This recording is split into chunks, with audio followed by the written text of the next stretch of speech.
Done, फिर मेरे साथ घूमिएगा, मैं आपको दिखाता हूँ। मेहमान का एहतराम जो है ना मुझे खातिर रखना है। जब आप कहते हैं कराची से लाहौर को कंपेयर करते हैं, ये मवाजना इसलिए प्रॉपर नहीं है।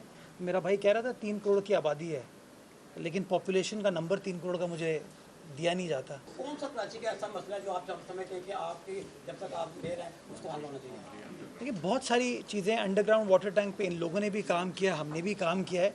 उसके अंदर कंसेंसस है कि वो अंडरग्राउंड वाटर टैंक एक्चुअली पॉन्डिंग का उस तरीके से मसला हल नहीं कर सकता। वो रेन वाटर को हार्वेस्ट कर सकता है, लेकिन एक लिमिटेड क्वांटम है जो वो पानी ले पाएगा।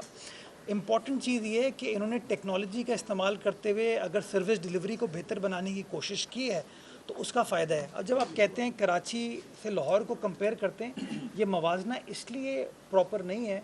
मेरा भाई कह रहा था 3 करोड़ की आबादी है, लेकिन पॉपुलेशन का नंबर 3 करोड़ का मुझे दिया नहीं जाता। हमें पानी 125 किलोमीटर दूर से आता है। मेरी जो पानी की रिक्वायरमेंट है वो 1100 मिलियन गैलन है पर डे। पानी की जो सप्लाई है मेरे पास वो 550 है, और एक एवर ग्रोइंग पॉपुलेशन है। रोज़ कराची शहर का लोग रुख करते हैं अपने मुआश के लिए, अपने मुख्तलिफ मकासद के लिए। तो इसलिए मैं समझता हूँ कंपैरिजन जो है वो हमेशा होता क्या है, फिर उसके अंदर लड़ाई झगड़ा शुरू हो जाता है। जो चीज़ें हमारी अच्छी हैं हम इनको बताएंगे, जो इनकी अच्छी है ये हमें बताएंगे, मिलकर काम करेंगे ताकि at the end of the day जो अपना मंशूर है लोगों की खिदमत करने का, उसको हम अचीव करने कासिम भाई, मुर्तज़ा साहब, आप लाहौर आए हैं, पंजाब की डेवलपमेंट आपने देखी होगी कि कैसी डेवलपमेंट है। तो कराची में जो डेवलपमेंट है, कुछ ऐसे इलाके हैं वो अभी भी डेवलपमेंट नहीं है। तो आप ये समझते हैं कि पीपल्स पार्टी की, क्योंकि वहाँ पर गुज़िश्ता कितने सालों से हुकूमत है, तो पीपल्स पार्टी वो चीज़ क्यों नहीं अभी तक डिलीवर कर सकी जो वहाँ पे लोकल आवाम चाहती है? आप ऐसा कीजिए, मेरे साथ कराची चलिए, मैं आपको दिखाऊंगा। मैं तो हर हफ्ते डन, फिर मेरे साथ घूमिएगा, मैं आपको दिखाता हूँ। मेहमान का एहतराम जो है ना मुझे खातिर रखना है। दुरे भाई आप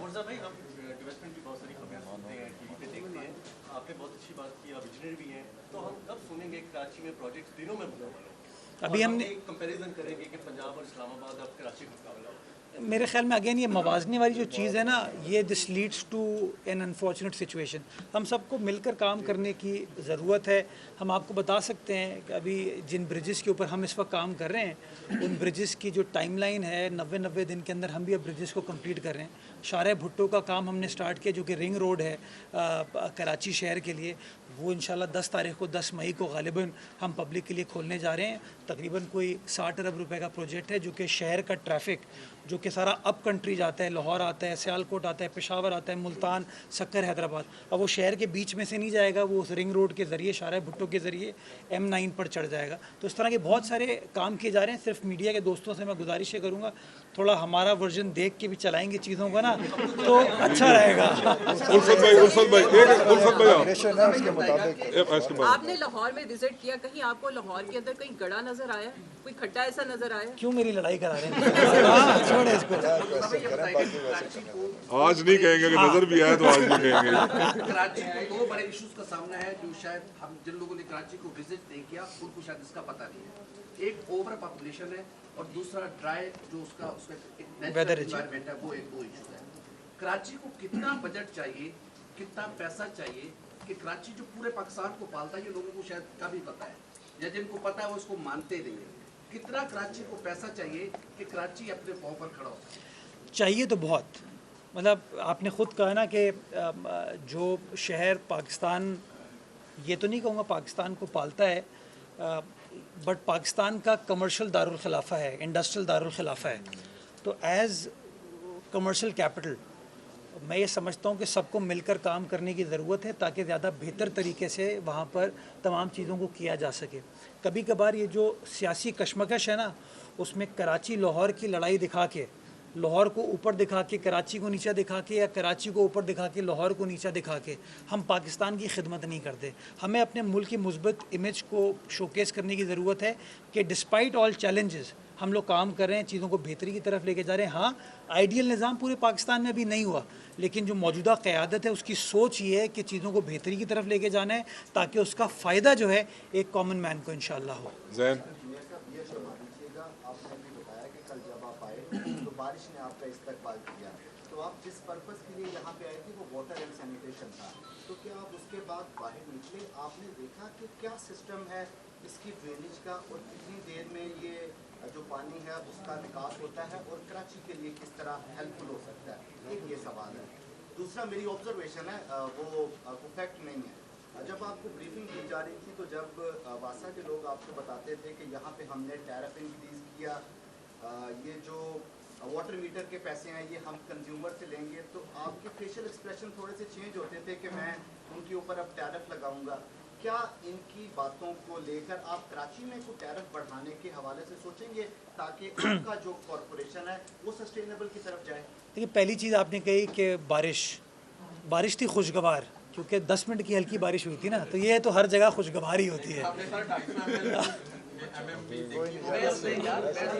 होती है।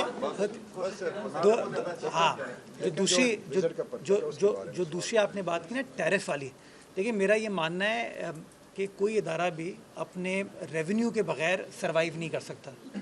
रेवेन्यू इकट्ठा करना हर इदारे का हक है, बट उस हक के साथ उसकी ज़िम्मेदारी है कि जो पैसे इकट्ठा करे वो लोगों की बेहतरी के, लोगों की खिदमत के लिए ख़र्च हो।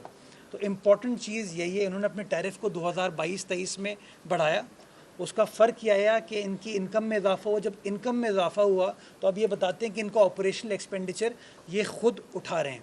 इसी तरीके से हमने अपने टैरिफ में इजाफा नहीं किया, अभी तक हमने उस तरीके से ये चीज़ें नहीं की, लेकिन उसके बावजूद पिछले 3 सालों में हम अपने इनकम को 3 गुना आमदनी को बढ़ाने में कामयाब हो पाए हैं। अब इम्पॉर्टेंस ये है कि इसको मज़ीद उस लेवल पे हमें लाना है ताकि जब मेरा टर्म ख़त्म हो तो Karachi water sewerage corporation financially sustainable position पे खड़ी हो कि प्रोविंशियल गवर्नमेंट से पैसे ना मांग रहा हूँ, खुद बिलिंग के ज़रिए पैसे इकट्ठा करें। और हाँ, फिर जिम्मेदारी है हमारी क़यादत की कि जो पैसे आ रहे हैं वो ट्रांसपेरेंसी के साथ लोगों की फलाह बहबूद के लिए खर्च हो।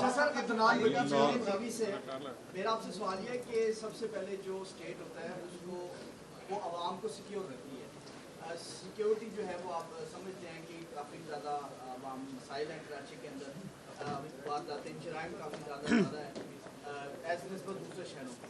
एक तो ये तय कि वहाँ पे कोई नया हिकमत अमली कोई इस हवाले से आप देने जा रहे हैं, कोई फोर्स बनाने जा रहे हैं। दूसरा, मिस्टर प्रेसिडेंट चाइना के दौरे पे भी हैं, तो क्या आप समझते हैं कि कितना फ़ायदा होगा पाकिस्तान को कि हम ब्लेम गेम में नहीं, आप हमारे मेहमान हैं, तो इस हवाले से आप?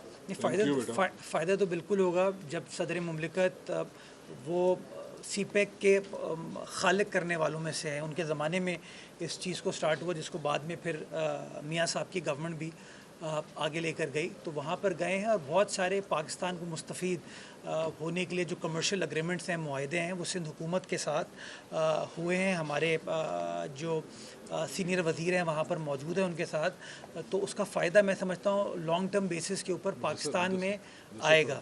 जो पहला आपने सवाल किया था, अगर दोहराइएगा प्लीज़। हाँ, ये मैं इस पर थोड़ा गिला है मेरा। कराची एक ज़माने में क्राइम इंडेक्स के मुताबिक, इंटरनेशनल क्राइम इंडेक्स के मुताबिक दुनिया का 5वां सबसे ख़तरनाक शहर था। आज वही क्राइम इंडेक्स कहता है कि कराची 132वें नंबर पर आ गया है।